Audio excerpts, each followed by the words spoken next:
Il n'y a pas de souci. Je vais être là.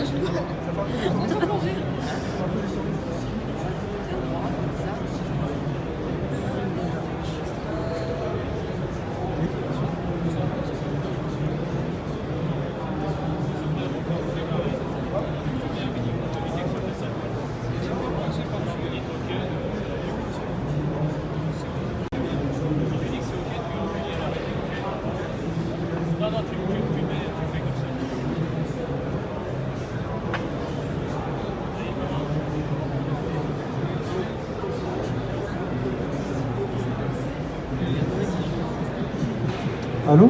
Parfait. Bonjour. Bonjour à tous, merci d'être présents sur cette conférence, donc animée conjointement par Hewlett Packard Enterprise et SUSE.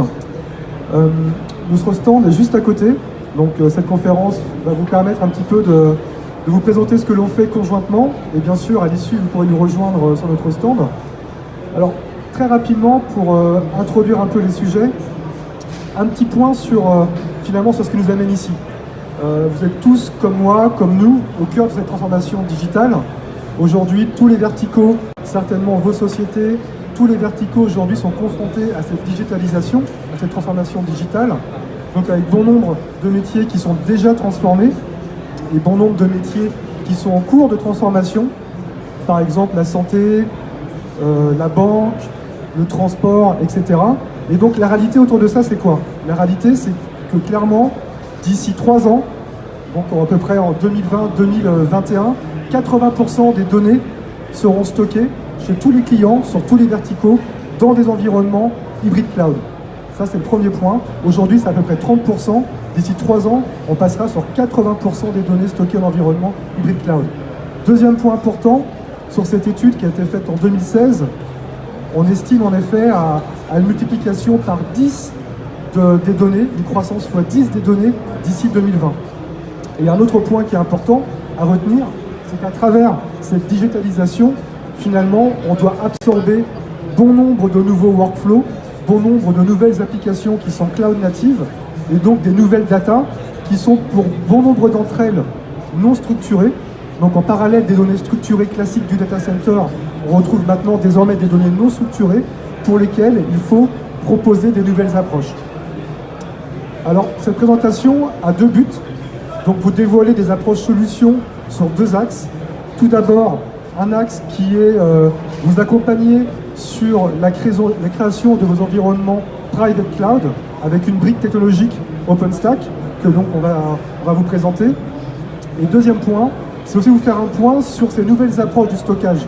De plus en plus, le stockage s'aborde de manière définie par logiciel. On parle de Software Defined Storage.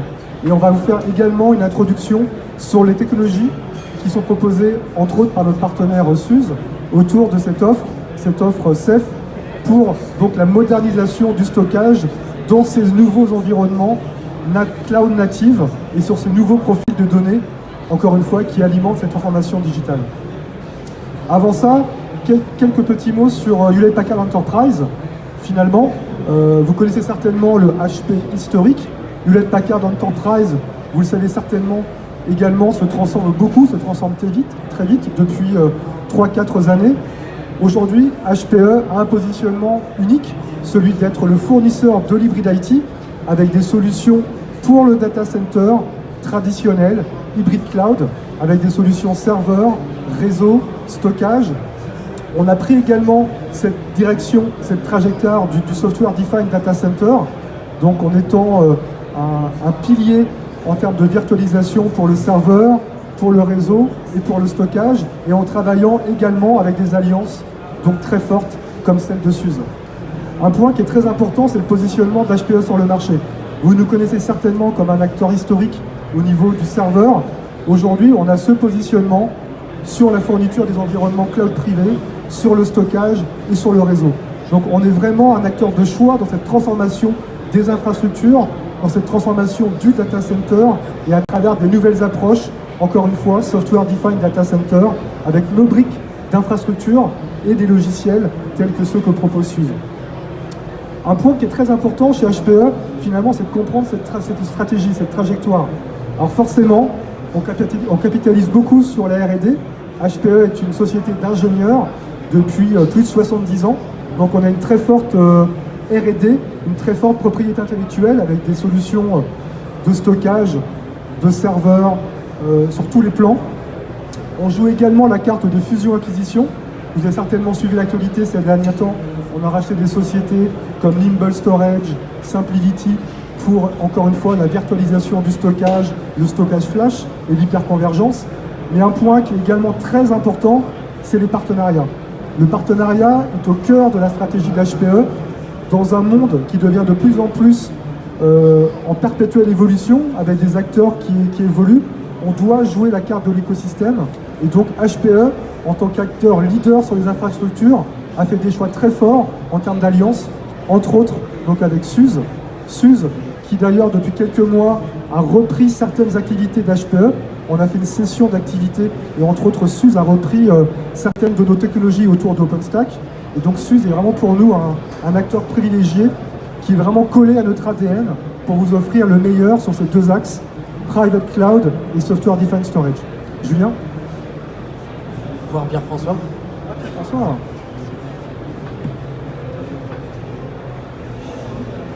Alors, vous connaissez tous HPE, peut-être certains parmi vous ont besoin qu'on leur rappelle en quelques mots qui est SUSE. Donc SUSE est un acteur de l'open source, un éditeur. Qu'est-ce que nous faisons? Nous prenons les produits des communautés, nous les packageons, nous les versionnons, nous assurons un cycle de vie, du support, de la maintenance, de la qualification matérielle, de la certification logicielle, et tout ceci sur un cycle de vie qui s'étend avec des SLA sur 10 ans. Donc ça, le métier de SUSE démarré juste avec un Linux, aujourd'hui couvre bien plus. On est présent dans la plupart des grandes entreprises. C'est une société qui n'a pas 70 ans d'ingénierie, mais qui en a 25, mais qui en a 25 dans l'open source, qui est un record, et qui permet de voir qu'on était au même niveau que M. Linus Torvald quand on était en train de créer nos premières distributions. SUSE, aussi distribution OpenStack, la première distribution OpenStack historiquement. Donc gardez que ce métier de prendre les composants des communautés pour les assembler et vous assurer d'avoir une distribution d'entreprise, ça va se faire sur l'operating system, ça va se faire sur l'OpenStack, ça va se faire sur le stockage, ça va se faire sur la gestion de système, ça va se faire sur le Cloud Foundry pour faire du PaaS, ça va se faire sur les conteneurs pour faire du CASP. Un grand nombre de systèmes certifiés, vous ne trouverez jamais un matériel qui ne connaisse pas Linux SUSE. Un écosystème impressionnant et toutes les applications indispensables sont déjà à notre catalogue. Hewlett-Packard et SUSE, c'est une histoire d'amour. Ça fait 25 ans qu'on a le même ADN de technologie.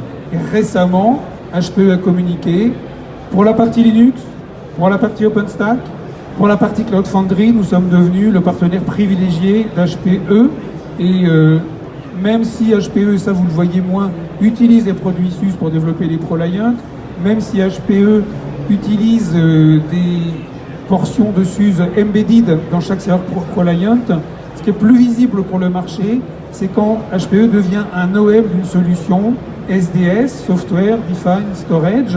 Ils choisissent de prendre de l'open source parce que cette partie-là va garantir aux clients la plus grande efficacité, le meilleur coût, la plus grande indépendance, la réversibilité. Et ça va se faire dans la communauté CEF, un produit productisé par SUSE et revendu, maintenu et intégré au serveur Apollo par HPE.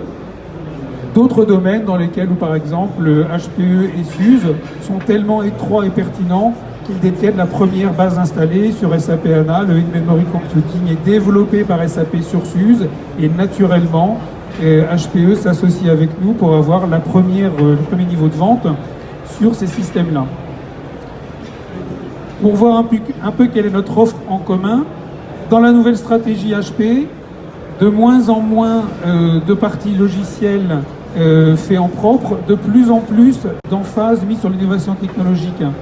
Que l'on aille sur les plus gros serveurs, que l'on aille sur l'hyperconvergé, qu'on aille sur les serveurs de capacité ou qu'on aille sur les serveurs d'entreprise, toute la stratégie d'HP va reposer sur le fait de s'appuyer sur le meilleur partenaire logiciel pour l'operating system, pour le management de système, pour le stockage distribué en masse et pour l'OpenStack. Pourquoi ça?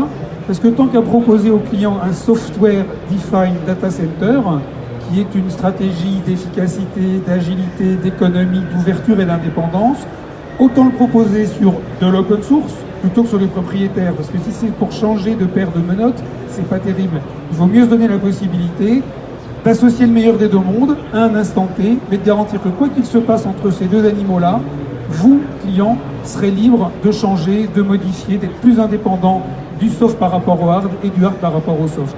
Ça, je pense que c'était une des valeurs de combiner le meilleur de l'open source et le meilleur de l'innovation technologique.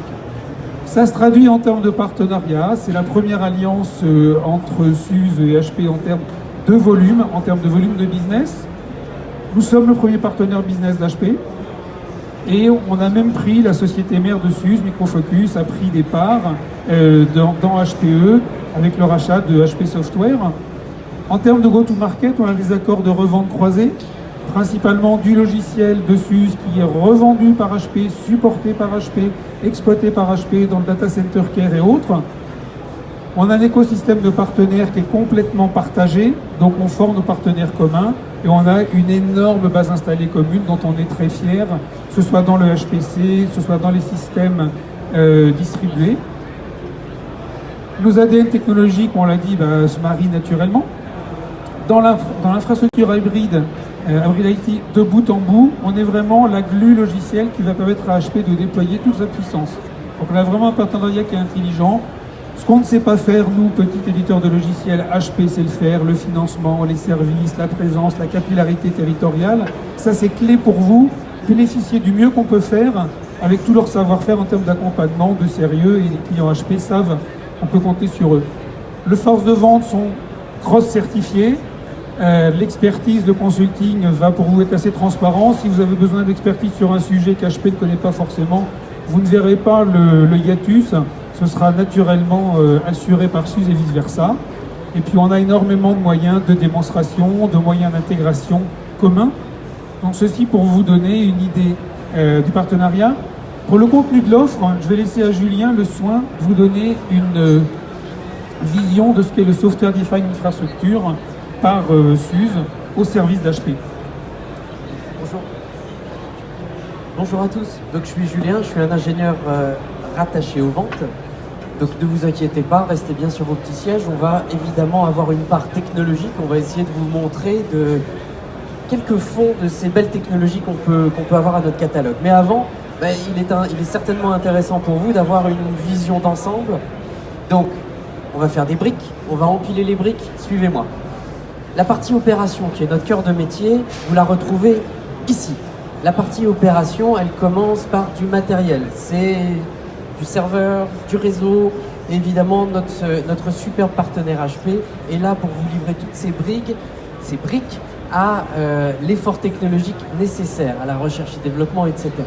On s'appuie toujours sur des serveurs, tout va bien. Au-dessus, nous avons notre cœur de métier, SUSE. Nous venons de 1992 et en 1992, nous étions les rois de la distribution Linux. Nous faisons de la distribution Linux pour l'entreprise. Ici, d'un point de vue software defined, vous allez retrouver toute l'automatisation qui peut être mise en œuvre pour un système d'exploitation. Beaucoup en parlent, très peu en font, encore aujourd'hui. C'est la brique de base que vous pouvez automatiser et avec laquelle vous allez obtenir une certaine forme d'agilité. Évidemment, beaucoup d'autres agilités sont sorties depuis. Suivez-moi. Toute la part de la virtualisation, virtual machine, la notion de compute, lorsque l'on va parler du cloud, attention, ça va sortir, les grands mots vont sortir, le software defined storage, les systèmes de stockage dits distribués, nous sommes extrêmement moteurs là-dedans, nous avons besoin des gammes de produits HP, notamment pour réussir à construire ces superbes clusters gigantesques liés au stockage qui va vous donner ces quantités de données à la résilience fantastique. Note pour plus tard, ça fera partie de notre petit pointe technologique. Évidemment, le réseau, la mise en œuvre automatique des réseaux, pour garantir la livraison du service, avoir un tuyau isolé, il faut savoir évidemment les piloter. Cela fait partie de cette brique des opérations. Nous sommes dans les opérations. On remonte au-dessus. Évidemment, une partie de notre offre est liée à OpenStack. Ce sera notre deuxième point technologique. En fait, on va commencer par ça. Tout à l'heure, nous vous livrons effectivement une distribution OpenStack durcie, renforcée, résiliente, solide, supportée, maintenue, certifiée. SUSE OpenStack Cloud. Nous sommes ici dans les opérations À côté de ces opérations, nous avons évidemment un lien intime avec les clouds dits publics, évidemment. On sort des opérations. Et là, vous avez certainement beaucoup moins l'habitude de nous voir venir. À savoir, entre le développement et les opérations, il y a encore ce fossé. On a beau essayer de sortir des grands termes à la DevOps, etc. Le fossé est encore présent. Regardez ce que j'ai au-dessus. Ici, au-dessus, j'ai la possibilité de se monter un cluster Kubernetes, un cluster qui va porter vos conteneurs de type Docker notamment, avec SUSE CaaS Platform. CaaS, Container as a Service, puissant. À côté de cela, nous avons un effort qui est très nouveau, vous n'en avez certainement pas encore entendu parler. Nous sommes dans la communauté Cloud Foundry et nous avons un produit prêt à être mis sur le marché sur une base des conteneurs qui va vous faire du Cloud Foundry. Donc Cloud Foundry, c'est ce superbe framework qui va permettre à n'importe quel développeur de se commander ses petits services, de mettre son code et d'avoir son code publié en production suivant justement ces normes de Cloud Foundry. À côté de cela, nous restons un système qui a besoin d'être monitoré, managé, géré. On a besoin de savoir qui fait quoi là-dedans. Eh bien, vous allez retrouver tous les outils nécessaires pour savoir tout ce qui se passe dans votre cloud privé, tout ce qui se passe au niveau de vos systèmes d'exploitation, leur niveau de patch, la sécurité, la conformité, etc. C'est notre métier de base. Place désormais à ces deux axes technologiques. Premier axe technologique que nous allons étudier, et cette fois nous n'allons pas étudier, vous réexpliquer le cloud et comment ça se passe. On va prendre des exemples. On va vous montrer qu'OpenStack, ce n'est pas que une belle communauté avec de belles promesses, mais ce sont bien des clients qui l'exploitent et qui en tirent un grand bénéfice. Deuxième axe, là je mettrai mon grain de sel un petit peu plus, la communauté Ceph, cette notion de stockage distribué qui révolutionne, qui est en train de rendre obsolète toute une série de systèmes de stockage que l'on appelle aujourd'hui traditionnels. C'est dire si ça a changé. Pierre-François, je te redonne la main pour cette partie OpenStack et ses puissants exemples de clients. Donc sur cette route vers le Software Defined Data Center, un petit bout de chemin sur la partie Private Cloud avec OpenStack, avec SUSE et HP. Donc aujourd'hui, c'était ton slide, Julien, je te laisse le prendre. Le professionnalisme n'a pas de prix. C'est pour moi. OpenStack. Évidemment, nous avons une distribution OpenStack. En voici quelques rouages. Cette distribution, elle vous apporte certes agilité, time to market, innovation, c'est le principe du cloud. Ne revenons pas trop dessus, si je puis me permettre. Cependant, qu'est-ce que l'on vous offre? On vous offre une distribution, on vous offre un packaging, on vous offre une manière d'être maintenu et supporté, de déployer facilement ce cloud privé et d'en tirer tous les bénéfices. Scalabilité, résilience des services que vous allez positionner dessus, services annexes, les catalogues, le monitoring, etc. Tout est intégré. Et évidemment, notre démarche est de vous accompagner. L'accompagnement va du client jusqu'à la solution. On ne met pas une plateforme de cloud en mode aléatoire chez n'importe quel client pour n'importe quel besoin. On va essayer de rechercher parmi ces nécessités essentielles qui pourraient être émises par un client afin d'améliorer son cœur de métier, on va rechercher ces éléments pour mettre en place une telle plateforme. Et nous sommes là pour vous accompagner avec un tout packagé simple d'utilisation. C'est parti pour les exemples. Alors comme on le disait, on va essayer de mettre en avant les aspects qui font que quand un cloud est choisi et quand il est mis en œuvre, finalement il a correspondu à quels critères de choix. Ben là par exemple, Pi-Data Center nous dit, en fait ce qu'on voulait, on voulait avoir une solution de cloud mais qui soit fiable. La fiabilité, c'est bien sûr la partie authentification qui est interne via Keystone par exemple au cloud OpenStack, mais c'est surtout le fait d'avoir la capacité dans des secteurs sensibles de garantir de la très haute disponibilité. Il se trouve que SUSE OpenStack Cloud, dès le jour J, de par notre expérience, notre sérieux sur le clustering, on est les rois du cluster pacemaker, on a d'entrée de jeu fait en sorte que chaque service, chacun des 7 services d'OpenStack peut être mis simplement par un clic en haute disponibilité ou pas. C'est-à-dire vous installez un cloud OpenStack avec SUSE et HP et vous n'avez pas à vous poser la question suivante, est-ce que je fais pour le PRA, qu'est-ce que je fais pour la dispo? Est-ce qu'il faut que je rajoute de l'ingénierie, de la matière grise, du matériel, du logiciel, du spécifique pour arriver à avoir un niveau de haute disponibilité? je le choisis dès le départ. Un travail d'ingénierie fantastique qui base toujours sur des briques open source, mais que nous on est capable de garantir du premier jour, et c'est le choix qu'a fait P-Data Center. Donc le cloud, oui, mais en toute sécurité. Après le cloud, mais au juste prix. Parce que s'il s'agit de reprendre une distribution open source et de mettre des années, des milliers d'hommes de services pour faire fonctionner des composants qui sont tous très complexes, c'est assez fatigant. Donc le travail d'assembleur de distribution OpenStack d'entreprise, ben justement, ça va être d'être capable de faire en sorte que le prix soit juste. Et pour que ce prix soit juste, ben on peut comparer de l'OpenStack communautaire et du service. Ça coûte une blinde et c'est complexe et c'est quasiment équivalent du framework des années 80. On peut regarder chez un autre concurrent qui fait une distribution OpenStack mais qui est peut-être un petit peu cher et finalement se dire le meilleur niveau d'automatisation, ben, je veux l'avoir au meilleur prix. Et ben, ça va être par exemple ce que DataLounges a choisi avec HP et SUSE en prenant SUSE OpenStack Cloud. Donc le cloud certes mais au juste prix. Un troisième exemple qui va faire une bonne différenciation de notre collaboration sur le cloud privé, ça va être de dire le cloud, mais combien de temps je vais mettre à popper, non pas une instance en cloud, mais à mettre en place la plateforme d'infrastructure de cloud. Parce que si je mets plus de temps que le marché ne m'y autorise, ben je vais me faire dépasser par mes concurrents ou je vais dégoûter mes investisseurs ou mes actionnaires de dire pourquoi ce cloud n'est pas déjà sorti de terre. Donc ce qui est intéressant, c'est que le travail d'ingénierie dessus, ça a été de mettre en place des processus industriels de déploiement de la plateforme OpenStack. Je répète, le déploiement de la plateforme OpenStack d'une façon très industrielle, très automatisée, très prédictible. C'est-à-dire qu'on est capable dans un projet de cloud privé avec OpenStack, avec SUSE et HP, de prévoir une timeline et on peut s'engager en disant j'aurai ma plateforme installée rapidement parce que tout a été prévu. Alors c'est un gros travail d'ingénierie, mais quand on le met à votre disposition, ça justifie la raison d'un cloud, mais rapidement mis en place.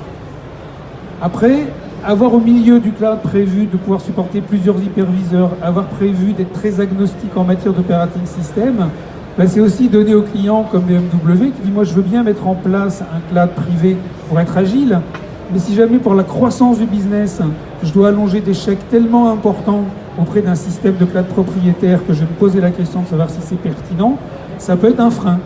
Donc le choix d'OpenStack, de SUSE et d'HP par BMW, ça a été de dire ce cloud-là, non seulement il est efficace, non seulement il est au juste prix, non seulement il est sécurisé, mais il est non propriétaire. Donc faites du cloud privé, certes, mais faites-le sur de l'open source. Et tant qu'à faire de l'open source, faites-le avec nous. Il ne vous a pas échappé que tous ces exemples ont été donnés avec des noms anglais de sociétés allemandes, mais en France. Est-ce qu'on fait du cloud privé en France de façon efficace? Ben, la réponse, s'il y a le slide, elle est évidemment positive. Et je vais citer Nicolas Dufour du ministère de l'Intérieur, qui depuis avril 2016 a 2 applications critiques qui fonctionnent parfaitement, sans bouger une oreille, et qui réellement permet l'agilité, qui va donner aux développeurs beaucoup plus de rapidité, et qui prévoit d'étendre d'ici 3 à 5 ans jusqu'à 150 applications, sachant qu'il y a 1 millier d'applications gouvernementales, et il y a à peu près il y a plusieurs centaines de milliers d'utilisateurs. Donc ce qu'a fait le ministère de l'Intérieur avec le Cloud Pi, produit de l'intérieur, c'est d'avoir un outil qui est interactif, un outil qui est automatisé, qui est sécurisé, avec une norme SecNum de l'ANSSI, qui va permettre un développement rapide d'applications, et qui surtout, en 2018, s'ouvre à l'interministériel. Donc ce qui est passionnant, c'est de voir comment une des parties de l'État va mettre de l'argent, des efforts, de la compétence pour pouvoir répliquer. Donc après, les prochains ministères vont pouvoir dire je vais prendre le blueprint de l'intérieur et je vais le mettre chez moi, ou je vais venir me raccrocher en consommation sur le cloud interministériel, et ça va permettre de s'assurer que les données sont chez nous, que c'est dépensé avec l'argent de nos impôts et bien réinvesti là où il le faut, et c'est je pense quelque chose qui va rassurer chacun. Il y a une conférence de presse qui a été faite par Nicolas Dufour, elle est disponible sur différents médias. Je vous invite à aller la voir, vous verrez, en plus que dans l'historique, le ministère de l'Intérieur a démarré avec du HP et Lyon OpenStack. Entre-temps, les compagnies se sont échangées des assets et SUSE se retrouve propriétaire maintenant de la solution OpenStack et Lyon et la revend en OEM à HP pour le client. Et c'est là le point de conclusion sur la partie OpenStack et de l'open source du cloud privé. La beauté, c'est que tout ce que le client investit en hommes, en efforts, en matériel, en logiciel, même si les compagnies qui produisent des solutions d'OpenStack, pour des raisons capitalistiques, se rapprochent et s'échangent des produits, il ne perd pas son expertise, il ne perd pas son investissement, il ne perd pas son agilité. Donc, je repasse la main à Julien, mais je vous rappelle, de l'hybride IT, c'est super, il faut le faire avec nous, mais surtout, rappelez-vous, faites-le avec de l'open source, ne passez pas d'une paire de menottes à une autre. Julien ? Allez, c'est parti sur cette fois une histoire, parce que le temps court, sur une histoire de stockage dit distribué. Et là, je vais essayer de vous donner cette petite dose technique quand même, parce que c'est sympa les slides, mais on aime bien essayer de comprendre de belles technologies. Vous allez voir, cette technologie, elle a de beau qu'elle est d'une toute puissance. Toute puissance pour du stockage, ça veut dire que c'est solide. Alors avant tout, où est-ce que l'on se situe? Celui-là, c'est le grand classique, c'est le grand renouveau. Le grand renouveau du stockage traditionnel, qui certes est à très haute performance, mais qui va tendre, d'après les lectures dans les boules de cristal, qui va tendre à décroître, à laisser la place justement à ce stockage dit distribué. Passons tout de suite pour s'expliquer ce grand remplacement du stockage traditionnel au bénéfice du stockage distribué, au bénéfice de ce stockage distribué. Regardez, quels sont-ils? Je vous le donne en mille. Ici, les 3 types de données sont d'ores et déjà couverts par Ceph. Donc Ceph, ça signifie que c'est le bloc, le file sharing et l'objet. Tout ça au sein d'un seul et même cluster. Ça, c'est fait. Nous allons utiliser du Material X86 standard et des disques, tout ce qu'il y a de plus standard. On fait de l'agrégat machine X86 et on va les relier par un joli réseau. Plus tard pour un petit peu d'architecture, mais je crois qu'il faut que je me grouille un peu. Donc Material X86, disque standard. La gamme HP, Apollo est de toute beauté afin de réaliser cela. Donc notre alliance, notre amour n'est pas là pour rien. Note pour plus tard, avec plaisir pour vous en dire plus et vous en montrer plus. L'open source au même titre qu'OpenStack, ne pas être lié à une technologie, à un vendeur, à du code privé pour votre système de stockage, c'est vous garantir quoi? Eh bien pas de menottes. Décidément, on retire toutes les menottes avec cette histoire d'open source. Vous pouvez voir sur le long terme, vous n'êtes pris ni à SUSE, ni à personne. N'importe qui saura faire du Ceph, saura reprendre votre infrastructure si on vient à vous déplaire. C'est dire notre niveau quelque peu masochiste, mais en même temps extrêmement réaliste et pragmatique. Nous vous devons un superbe service, vous l'aurez. Si vous ne pouvez pas l'avoir, s'il ne vous convient pas, vous changez de crèmerie, et ça c'est dans votre droit, ce sera inscrit finalement dans notre contrat de base. Un système solide et autonome, ça c'est pour la suite, je reviens dessus. Le cycle de vie, de même, de toute beauté. Vous en rêviez d'une baie de stockage qui ne s'arrête jamais, d'une baie de stockage qui a un backplane, qui a un des serveurs x86 qui porte des disques, qui explose et part en flammes, perce un trou dans le toit du data center, même pas peur. La croissance infinie, nous avons un algorithme qui s'appelle Crush, Wikipédia pour tout le monde, qui est capable de gérer jusqu'à 16 exabytes, soit 16 000 pétabytes de données. De quoi voir venir. Je crois qu'il y a plus d'étoiles que dans l'univers visible ou un truc comme ça, genre un truc génial. C'est parti, là c'est mon défi. Regardez, ceci est un disque. Un disque, c'est ça. Soit ça tourne, soit ça a des petites puces, vous savez, les histoires des SSD, machin, etc. Peu importe, c'est un disque, c'est un espace de blocs qu'on va pouvoir utiliser. Ici, vous avez le disque. Au-dessus, nous allons avoir un système de fichiers, nous allons avoir ce que l'on appelle un OSD. Ça, c'est du vocabulaire. On n'y peut rien, c'est un produit nouveau, il faut un peu de vocabulaire. L'OSD, Object Storage Daemon, c'est un service qui va permettre au logiciel qui pilote votre stockage d'adresser chacun des disques. C'est essentiel. C'est comme ça que l'on va faire le lien entre le logiciel et le matériel. Il y a un service pour chacun des disques qu'on est capable d'adresser. On continue. Ça, c'est un superbe serveur Apollo. C'est du x86 qui nous porte une myriade de disques à la densité pleine et variée, aux capacités de performance pleines et variées aussi. Ceci est un storage node au sens Ceph. Dans ce storage node, je vais avoir X disques. Regardons un petit peu comment ça se passe. Ça, c'est un cluster Ceph. Le cluster Ceph, il va fonctionner avec 3 nœuds de monitoring. 1, 2, 3 au minimum. Il y a une notion de quorum, il y a une notion d'élection, etc. 3, 5, 7 sera un nombre impair de nombre de monitoring qui va arriver. Ces nœuds de monitoring, ils vont placer mes données. Ici, je perds un nœud de monitoring. Je perds un petit carré jaune, un petit carré orange. Mon Dieu, c'est terrible. Est-ce que le cluster hurle? Non, il se répare tout seul, comme un grand. Il va vérifier qu'il y a de la place disponible au sein du cluster. Il y en a, il la loue. Il va copier les données qui sont là pour faire de la réplication. Si vous faites du réplica, si vous faites de l'erasure coding, tout va bien. Bref, il reconstruit les données, il les recopie dans l'espace qui a été pré-provisionné. Les nœuds de monitoring se mettent à jour parce qu'ils détiennent la puissance de savoir où est la donnée et comment la récupérer. La donnée est ensuite remise en lien avec les nouveaux blocs qui ont été pourvus au sein du cluster. Et boum, vous avez un cluster qui fonctionne. Nativement, le cluster, vous êtes capable de le segmenter sur N data centers. Allez, 3 data centers, c'est un des plus beaux scénarios. Et automatiquement, dès que vous allez faire rentrer de la donnée dans un de ces data centers, automatiquement cette donnée est dispatchée d'un data center sur l'autre.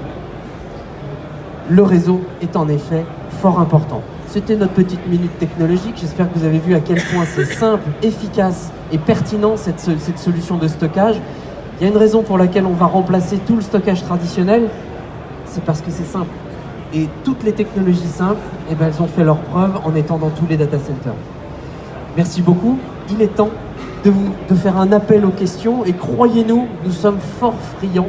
Et votre nombre nombreux fait que statistiquement, je devrais au moins en avoir une. Et comme on a explosé le temps, le stand étant juste à côté, si vous avez des questions, ben on peut les prendre ad libitum, autant de temps que vous voulez passer avec nous. Nous vous invitons à faire juste 1,50 m sur le côté.